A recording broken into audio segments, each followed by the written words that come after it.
क्या आप जानते हैं, पृथ्वी पर एक ऐसा नगर है जो पृथ्वी पर होते हुए भी पृथ्वी पर नहीं है, और उसका रक्षक स्वयं महादेव है। कैलाश के स्वामी महादेव पृथ्वी के इस एक नगर को अपना असली घर क्यों कहते हैं? इसका रहस्य यह है कि काशी पृथ्वी पर होकर भी पृथ्वी पर नहीं है। यह नगर टिका है स्वयं महादेव के त्रिशूल पर, और यही इसे त्रिलोक का सबसे प्रिय स्थान बनाता है। यह कथा आरंभ होती है शिव और पार्वती के विवाह के बाद। जब माता पार्वती अपने पिता हिमालय का घर छोड़कर महादेव के साथ आई, तो उन्होंने एक निज गृह यानी अपने घर की इच्छा व्यक्त की। वे एक ऐसा स्थान चाहती थीं जो केवल उनका हो, जहां वे ब्रह्मांड के कोलाहल से दूर शांति से निवास कर सकें।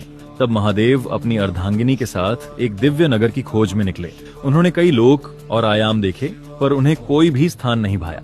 अंत में उनकी दृष्टि एक ऐसे नगर पर पड़ी जो सूर्य और चंद्रमा के प्रकाश से भी अधिक तेजस्वी था। वह नगर था काशी।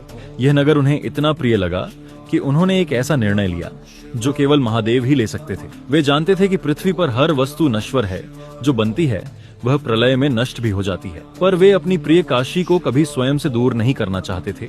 इसलिए उन्होंने अपने त्रिशूल को आगे बढ़ाया और पूरे काशी नगर को पृथ्वी से ऊपर उठाकर अपने त्रिशूल के 3 शूलों पर स्थापित कर लिया। उन्होंने काशी को सृष्टि के चक्र से, प्रलय के विधान से ही बाहर निकाल लिया।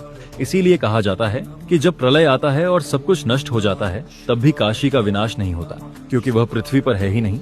और यही वह वचन है जो महादेव को सबसे अधिक प्रिय है, क्योंकि यह नगर उनके त्रिशूल पर है, ये उनके सीधे संरक्षण में है। यहाँ कर्म का विधान भी महादेव की इच्छा के अधीन है। इसीलिए काशी में देह त्यागने वाले प्राणी को मोक्ष निश्चित है। स्वयं महादेव उसके कानों में तारक मंत्र फूंकते हैं और उसे जन्म मरण के चक्र से मुक्त कर देते हैं। काशी महादेव को इसलिए प्रिय नहीं कि यह सुंदर है, यह इसलिए प्रिय है क्योंकि यह उनका अपना वचन है। यह उनका आश्वासन है कि जो कोई भी उनके घर आएगा वह फिर कभी भटकेगा नहीं। इसलिए काशी कोई नगर नहीं, महादेव का दिया हुआ मोक्ष का वचन है।